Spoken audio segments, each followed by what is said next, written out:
Lesson 3, defining your unique value proposition, or unique selling points, as some people call it. So your unique value propositions, what is it that really makes you special? What makes you stand out? What is it that would make someone choose following you or buying your products or services or being your fan, subscribing to your business newsletter, whatever it may be? What separates you and differentiates you from the crowd or the competition or other people in your space or other influencers, if that's what you're trying to be?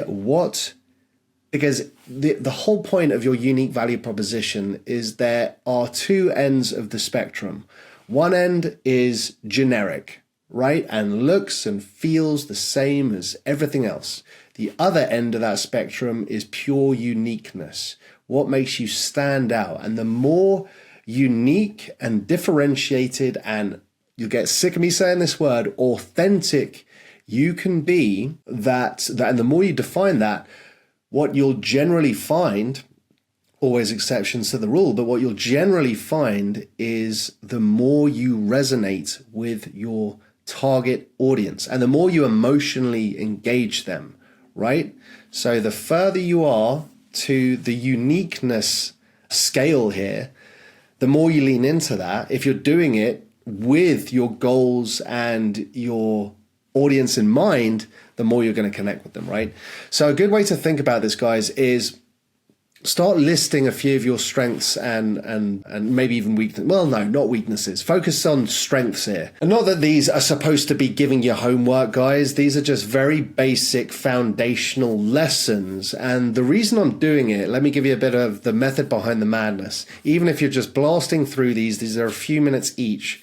For one, it really does help you define or rethink the foundation of your personal brand with these goals in mind. What this also helps you do, guys, to give it a bit more context here, is it really not only helps you identify what the foundation of your personal brand should be, or rethink one if you already have one, and maybe you've already got a personal brand that's growing fantastically, but the whole point of these easy few-minute lessons is to not only give you that foundation, but also a lot of these answers here you can plug and play directly into the platform itself, right? So understanding what your unique value propositions are, what some of your core values are on the past lessons there, your mission, it helps you focus in on that foundation, which doubles down into being able to plug those answers into a lot of the apps we've built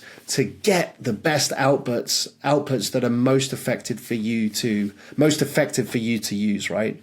So that's a little bit more of the method behind the madness of why I want you to start thinking a little bit about these, even if it's just in your head. But feel free to write them down as well. A big part of this, guys, as well, your unique value propositions, is not only understanding what's unique about you, understand what your audience's problems are as well, right?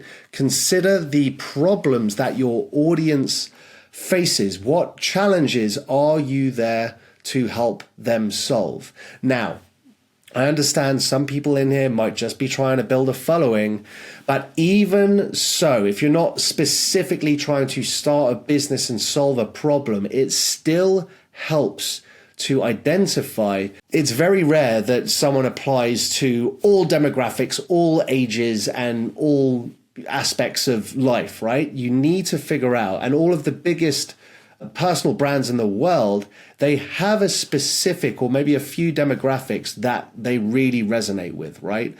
So understanding who your demographic is or demographics and who your target audience is can help you cater in an authentic way your messaging to them, right?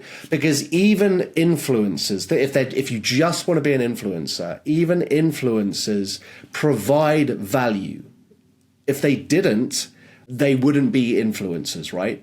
So sometimes it can be as, I'm trying to find the right word here, it can just be providing entertainment. That is a form of value, right? But still, why do they find it entertaining? Why are people drawn to you or want to consume your content? Whether you're just trying to be entertaining or you're trying to solve a big problem for them. Trying to understand who your audience is and what their problems are or what they're coming to you for is so, so important. So not just defining what are your unique value propositions internally, what is your target audience looking to you for? What problem do they want to solve, or what are they coming to you for? Great way to think about it, guys. So maybe jot a few things down here. Just it helps you plug these inputs into the machine, the platform itself, and just start thinking about it. Again, this is something that is ever evolving, guys. Just getting you to think a little bit more in terms of, if you're serious about building a personal brand, the more you can refine and define. No, that's a nice little slogan I'll use moving forward. The better, right? The more precisely and concisely you can target your audience and get that traction, get those followers, get those fans, get people to subscribe, get people to buy your products and services, because you understand who your audience is and how to resonate with them, emotionally engage them, and connect with them. All right, cheers.